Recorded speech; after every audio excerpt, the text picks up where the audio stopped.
Hello বন্ধুরা, আসসালামু আলাইকুম। কেমন আছেন আপনারা সবাই? আশা করি ভালো আছেন, সুস্থ আছেন।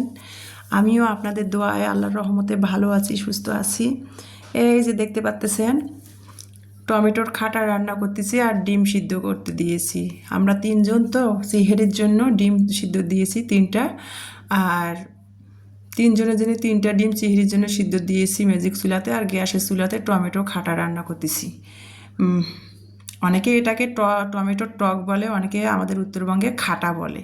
তো যাই হোক, টমেটোটা সিদ্ধ করার জন্য, টমেটোর খাটাটা রান্না করার জন্য 3-4টা রসুনের কোয়া দিয়ে দিয়েছি, কাঁচামরিচ কেটে দিয়েছি, আর একটা পেঁয়াজের অর্ধেক ফাল্টি করে দিয়েছি, একটুখানি কালারের জন্য হলুদ দিয়েছি, স্বাদ মতো লবণ দিয়ে 1 মগ পানি দিয়ে টমেটোর খাটা আমি ভালো করে সিদ্ধ করে নিয়ে ডাল ঘুটনি দিয়ে, কিন্তু আমি টমেটোটা ভালো করে সিদ্ধ করে নিয়ে ডাল ঘুটনি দিয়ে ঘুটে নিলাম।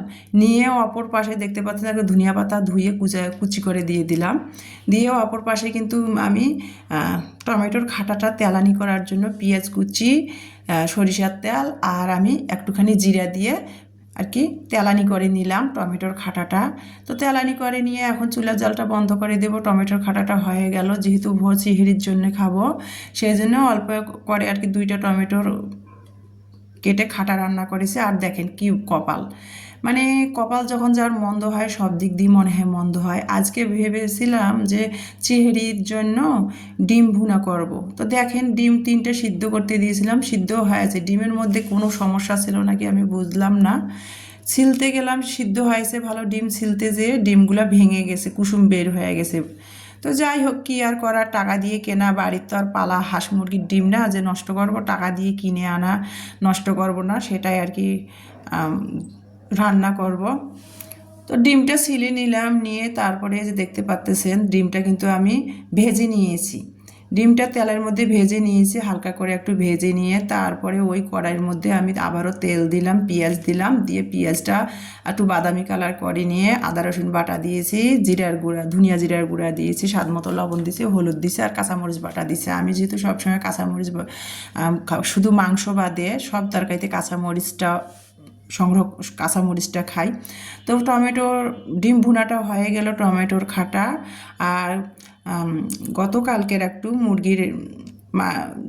মানে মুরগির মাংস আলু দিয়ে রান্না করা ছিল, সেটাই বের করে গরম করে নিয়ে নিয়েছি। তো মুরগির মাংসটা আমার 2 মেয়েকে দিয়ে দিব, আর কি রাতে খাবে। আর চিংড়ির জন্য ডিম ভুনা করে রেখে দিয়েছে। আর এই যে মা শীদলের তরকারি, সিম দিয়ে, বিসিওয়ালা সিম দিয়ে শীদল রান্না করেছিল। তো একসাথে তো এতগুলো খাওয়া সম্ভব না, তো ফ্রিজে ছিল, সেটাও বের করে গরম করে নিলাম। এটাই আজকে আমাদের খাবার, চিংড়ি ও সন্ধ্যা রাতের খাবার। তো সেটাই আর কি আপনাদের সাথে শেয়ার করে দিলাম। আর রমজান মাস A to Z কিন্তু ভিডিও শেয়ার করা সম্ভব হয় না। এটা গতকালকের আর কি চিংড়িতে আমরা খেয়েছিলাম, খেয়ে আজকে সোমবার রোজা রেখেছি। গতকালকে চিংড়ি খেয়েছি আমরা, এটা ডিম ভুনা, টমেটো খাটা, শীতল সিম দিয়ে শীতল, আর মুরগির মাংস। আর এই যে দুধ জাল করে নিয়েছি, দুধ কলা, আমার 2 মেয়ে দুধ কলা খাবে ভোর রাতে, দুধ দিয়ে কলা দিয়ে ভাত খাবে আর কি। একটুখানি তরকারি দিয়ে ভাত খেলে খাবে, না হলে ওরা 2 বোনে দুধ কলা দিয়ে ভোর রাতে একটুখানি ভাত খেয়ে নিয়ে রোজার নিয়াত ধরে চিংড়িতে। তো যাই হোক, এটাই আজকে আমাদের সন্ধ্যা রাতে ও চিংড়ির জন্য খাবার। আর একটা কথা কি, ঘরের মধ্যে যদি পুরুষ মানুষ না থাকে, মহিলা মানুষরা যা যেমন তেমন ভাবে কিন্তু চলতে পারে, কিন্তু পুরুষ মানুষ থাকলে কিন্তু এভাবে চলা যায় না। তো যাই হোক, আমরা 3 মা মেয়ে খাবো, সেটা দিয়ে আজকে চিংড়ি খেয়ে, গতকালকে চিংড়ি খেয়ে আজকে সোমবার রোজা রেখেছি।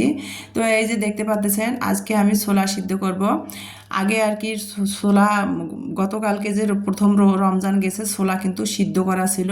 সবে বেড়াতে যে আমি রোজা রেখেছিলাম, নফল রোজা, তখনকার ছোলা কিন্তু সিদ্ধ করা ছিল, সেটা দিয়ে প্রথম রোজা ফ্রিজ থেকে বের করে গরম করে প্রথম রোজা ইফতার সেরে নিয়েছি। তো আজকে ছোলা ভিজিয়েছিলাম, সেটাই আর কি ছোলা সিদ্ধ করব। তো ছোলাটা ধুয়ে ভালো করে নিয়েছি, আলু কুচাই নিয়েছি, এখানে ডাল বাটতেছি আর আদাও বাটা নাই, আদা বাটতেছিলাম। আদাটা ছিলে ভালো করে ধুয়ে কুচি করে কাটলাম, কেটে ব্লেন্ডার করে নিলাম। তারপরে এই যে খেসারির ডাল আর 2 মুঠো আতপ চাল দিয়ে আমি খেসারির ডালে আতপ চালে ভিজাই রেখেছিলাম। সিহেরি যখন খেয়েছি তখন ভোর রাতে ভিজিয়ে রেখেছিলাম। এখন আমি 12টা বাজে, দুপুর 12টা বাজে এখন আমি সেগুলো সব রেডি করতেছি। এগুলো সব রেডি করে সব রান্নার ঘরে কাটা বাছা করে আমি গোসল করে নামাজ পড়তে যাব। তো সবগুলা কেটে বেছে রেডি করে নিচ্ছিলাম। এই যে ডালটা ব্লেন্ড করে নিলাম, খেসারির ডাল আর আতপ চাল 2 পরিমাণ মতো দিয়ে আর কি ব্লেন্ড করে নিলাম।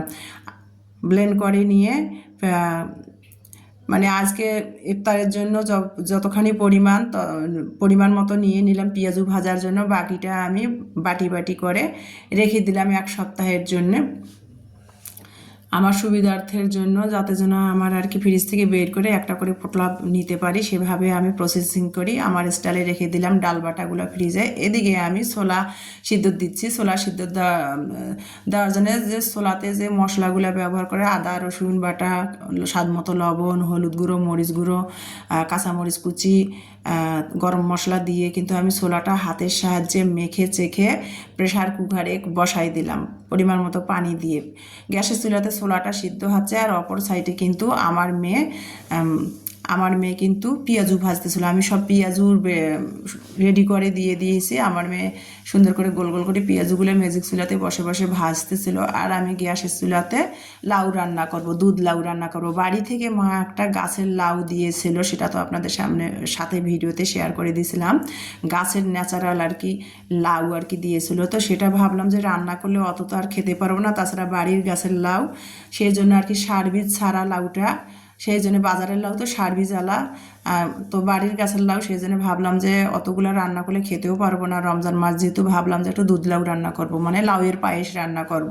তো লাউয়ের পায়েসটা রান্না করার জন্য সবজি গেটার দিয়ে ভালো করে লাউটা আমি কুচি করে গেটারের সাহায্যে গেটার করে নিয়েছি। তারপরে কিন্তু লাউটা আমি একটু চিপড়ায়, লাউয়ের যে পানিটা থাকে গায়ের পানিটা, সেটা চিপড়ায় ফালাই দিয়ে তারপরে কিন্তু আমি 1 চা চামচ ঘি দিয়ে কড়াইয়ের মধ্যে লাউটা আমি টেলাই নিয়ে দুধ ঘন করে জাল করে নিয়ে পরিমাণ মতো চিনি দিয়ে স্বাদ মতো লবণ দিয়ে 2টা সাদা এলাচি 2টা তেজপাতা দিয়ে দুধটা ভালো করে ঘন করে জাল করে নিয়ে লাউটা আমি রান্না করে নিলাম। লাউয়ের পায়েস আজকে ইফতারে। আর এদিকে আমার মেয়ে লাউয়ের পায়েস আমি রান্না করেছি, আমার মেয়ে পেঁয়াজগুলো ভেজে নিয়েছে। আর এদিকে ডিম দিয়ে ইমানি ডিম দিয়ে ডিমের কাবাব বানিয়েছে, মানে ডিমের চপ বানিয়েছে। আর এদিকে ট্যাং দিয়ে শরবতটা বানিয়ে নিয়েছি। তো আপনাদের সামনে তো রোজা ভাঙার ভিডিওটা দেখাতে পারি নাই। আমি খেজুর খেয়ে আগে রোজাটা ভাঙছি, ভেঙে তারপরে কিন্তু আমি জিলাপি পেঁয়াজু এগুলো খেয়ে নিয়েছি। তারপরে যে লাউয়ের পায়েসটা রান্না করেছি, রোজা নিয়ে রান্না করেছি, তো কেমন হয়েছে জানি না, তো এখন খাচ্ছি। তো আজকে এই পর্যন্ত, আল্লাহ হাফেজ।